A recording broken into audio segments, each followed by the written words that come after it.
தயவு எப்போ வரும்னு கேட்டான். தயவே வடிவான ஞானிகள் வணங்கினார் அன்றி ஒருவனுக்கு தய சிந்தை வராது. ராமலிங்க சாமிகள், மாணிக்கவாசகன், திருஞான சம்பந்தன், திருநாவுக்கரசர் இது போன்ற ஞானிகளை வணங்கினால் அன்றி ஒருவனுக்கு அகிம்சை சாந்த இது வராது, ஜீவகாருண்யம் வராது. இவரெல்லாம் ஜீவகாருண்யத்து தலைவர்கள், கருணை வடிவானவர்கள். எவன் ஒருவன் கருணை வடிவானவனோ அவன் திருவடியை மானசீகமாக பூஜை செய்ய வேண்டும்.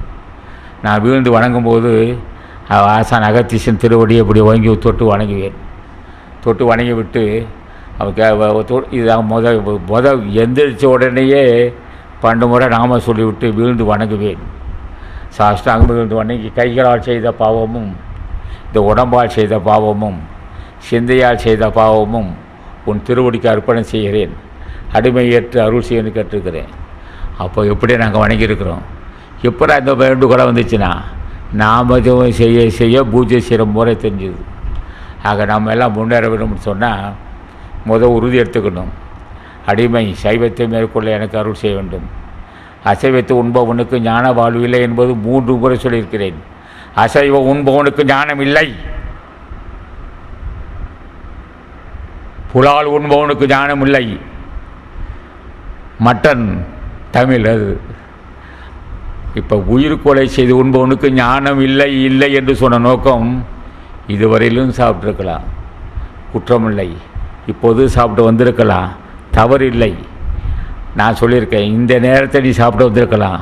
அண்டத்தை அண்டம்னு நினச்சி அண்டம்னா உலகம் முட்டை முட்டை இந்த நேரம் வரையில் நீங்கள் அண்டத்தை சாப்பிட்ருக்கலாம். அந்த முட்டை வடிவம் தான் உலகம் இருக்குது, ஒரு சாயவாக இருக்கும். முட்டையை பார்த்தா அந்த உலகம் அப்படியே தொங்கிட்டு இருக்கு. இந்த மாதிரி கோடான கோடி அண்டங்க அப்படியே விட்டு அண்டத்தை தொங்கிட்டு இருக்கு. அது மாதிரி அண்டத்தை சாப்பிட்டு வந்திருக்கலாம். அண்டத்தை சாப்பிட்டா முட்டை சாப்பிட்டு வந்திருக்கலாம், குற்றமில்லை. இது நாடுவர்களும் கோழிக்கறி சாப்பிட்ருக்கலாம். ஏன் சாப்பிட்டேன்னு கேட்டான். அதிகாலை 5:30 மணிக்கு கற்றுக்கிறதுக்கு கோழிக்கறி சாப்பிட்டேன்னு சொல்லுவான். சரி, மீன் ஏன் சாப்பிட்டேன்னு கேட்டான். நீச்சல் கற்றுக்கிறதுக்காக சாப்பிட்டேன்னு சொன்னான். சரி, நீச்சல் கற்றுக்கிறதுக்காக மீன் சாப்பிட்டேன், ஏன் ஆடு சாப்பிட்டேன்னு கேட்டான். ஆடு புல் தான் மையம், அசைவ சாப்பிடாது, ஆட்டுக்கறி சாப்பிட்டேன்னு சொன்னான். ஆட்டுக்கறி சாப்பிட்டா அது அசைவ உணவு சாப்பிடாது, புல் தான் சாப்பிடும்.